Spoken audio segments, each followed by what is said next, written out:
السلام علیکم مفتی صاحب، میرا نام اسد ہے، میں ممبئی سے ہوں، انڈیا سے۔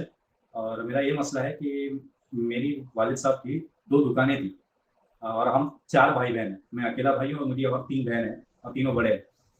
تو مسئلہ یہ ہے کہ 2017 میں میرے والد صاحب نے میری ایک دکان جو ہے میرے نام پہ کر دی تھی، اور دوسری دکان جو تھی وہ والد صاحب کے نام پہ تھی، اور والدین دونوں کا انتقال ہو چکا ہے۔ ایک دکان جو والد صاحب کے نام پہ تھی تو وہ دکان جو ہے ہمیں ان کا حصہ مل چکا ہے، اور میرے نام پہ جو دکان ہے تو پوری شریعت کے حساب سے میری ہوگی یا اس میں بہنوں کا بھی حصہ ہوگا؟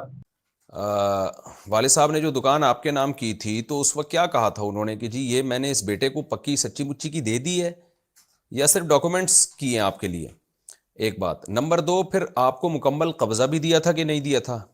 دکان کا مکمل قبضے کا مطلب یہ ہے کہ اگر وہ رینٹ پر تھی تو اس کا کرایہ پھر آپ لیتے ہو، اور اگر رینٹ پر نہیں تھی اس میں خود بیٹھتے ہو آپ جا کے۔ ایک دفعہ بھی بیٹھ گئے اور اس میں جو دکان میں جو سامان پڑا ہوا تھا وہ بھی پھر والد صاحب نے آپ کو گفٹ دیا ہو، یا آپ نے اپنا سامان اس دکان میں ڈالا ہو، تو اس کو قبضہ کہتے ہیں، اس کے بغیر قبضہ نہیں ہوتا۔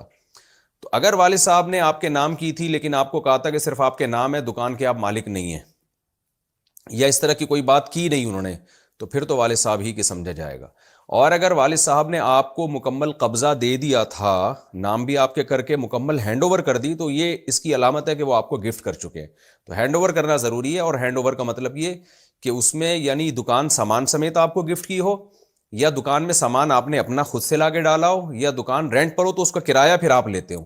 یہ چند شرطیں پائی جائیں گی تو پھر آپ اس کے مالک ہیں، پھر اس میں وراثت جاری نہیں ہوگی۔ باقی والدین کو کے لیے یہ شرعاً ٹھیک نہیں ہے کہ کسی ایک کو اتنا دے دیں، بہنوں بیٹیوں کو نہ دیں، یہ شرعی طور پر غلط کام ہے، لیکن بہرحال کر دیا تو ہو گیا۔ اصولی طور پر یہ غلط ہے، باپ اپنی زندگی میں جب دے تو پھر سب کو دے۔